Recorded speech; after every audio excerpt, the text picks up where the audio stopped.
자, 이제 2023 수능 얼마 남지 않은 상태에서 과연 뭐가 나올까 좀 궁금하죠? 그래서 공부할 때 아마 좀 이리저리 예측해보고 하는 것이 공부할 때 요즘에 좀 불안정한 시기, 그 다음에 좀 지칠 수 있는 시기인데 그걸 좀 덜하게 할 수 있는 작용을 해요. 집중력을 높일 수 있는 효과라서 진짜 100% 나오지는 않겠지만 그래도 우리가 할 수 있는 선에서 최선을 다해서 한번 추측을 한번 해보겠습니다.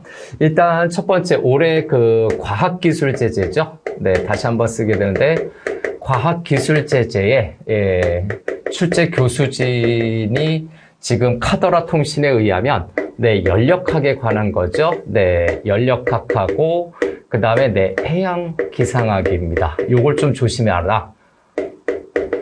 네, 해양기상학에 대해서 좀 출제 교수진이 들어갔다라는 풍문이 있어서 작은 것 하나라도 우리가 좀 대비하자는 뜻에서 좀 주의 좀 했으면 하는 겁니다. 그래서 오늘은 요거에 관련된 수특 수안에 걸쳐서 5개의 지문을 좀 살펴볼 건데 그중에서 오늘 한 2개 정도 네, 좀 더 반복 체크를 해보겠습니다.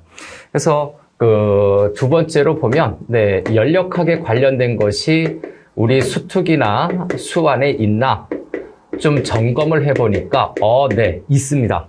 요거는 무려 4개를 발견할 수가 있는데 네, 수특 적용학습 부분이죠. 네, 과학기술제재에서 수특 적용학습 부분에서 있고요. 그 다음에 주제통합 부분이죠. 네, 주제통합 부분에서 하나가 있다. 해서 수특 부분을 좀 신경 써서 체크를 하자. 요즘에 출제 트렌드에 좀 맞죠? 요즘은 이제 수능 특강을 중심으로 해서 수능이 출제가 되고 있어요. 그래서 그 트렌드에 맞춰 봤을 때 적용학습 내지 주제통합에서 나온 게 무엇이냐?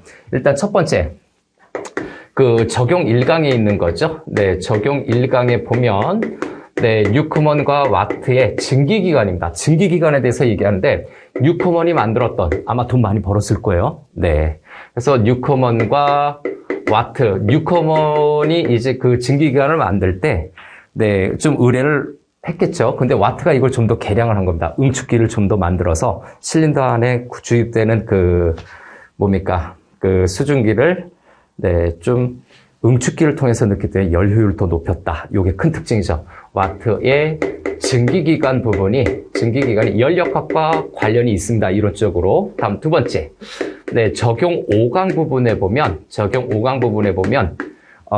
우리가 스털링 엔진이죠. 역시 증기기관과 비슷한 느낌이 있는데 네, 스털링 엔진 사행정으로 우리가 배웠을 거예요. 네, 스털링 엔진이라고 하는 것이 있고요.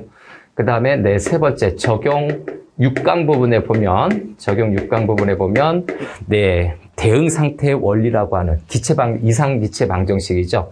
반데르발스의 방정식 이런 것도 좀 나와 있고 해서 대응 상태의 원리가 있습니다. 대응 상태의 원리가 연력학과 관련된 내용이다. 연력학 제3법칙까지 네, 사용 설명서에 보면 그 추가 설명도 있으니까 그 부분도 보기를 강력하게 권해 드립니다. 그 다음에 주제통합 부분이죠. 네, 주제통합 부분에 보면 네, 엔트로피와 엔트로피 유명하죠. 엔트로피와 네, 진짜 실험을 한 게 아니라 사고 실험, 생각으로 실험을 한 맥스웰의 도깨비를 우리가 체크를 해야 되고요. 맥스웰의 네, 도깨비.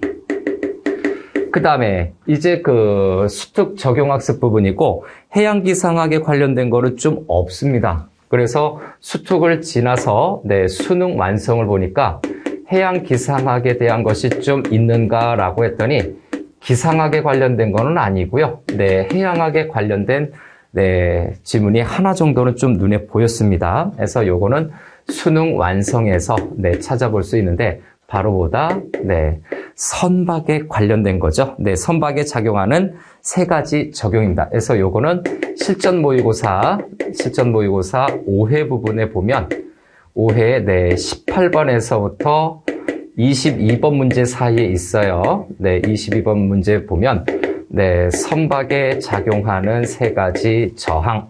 네, 요 글이 있습니다. 그래서 요 글도 한번 눈여겨 봐두자. 3가지 저항.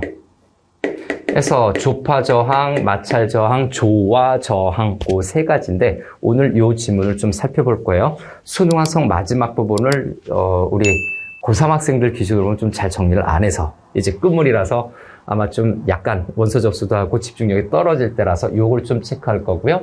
그 다음에 개인적으로 만약에 과학제재가 복합제재로 나온다면 가장 비슷한 형태의 구성을 이렇게 할 것 같아요.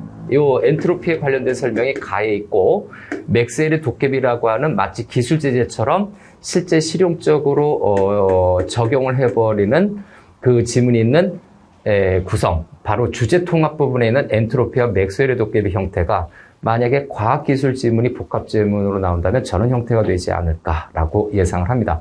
문제 구성도 여러분들이 그동안 풀었던 거하고 뭐 크게 다르지 않을 거예요. 일단 두 글에 대한 전체적인 설명, 특징, 그 다음에 그 어떤 특정한 중심 소재, 가의 특정적인 소재, 나의 특정적인 소재에 대해서 특징이라든가 아니면 작동, 작용, 과정 이런 거에 대해서 묻겠죠. 그 다음에 글에 대한 어떤 구성이라든가 어떤 전개 방식에 대해서 좀 묻겠죠.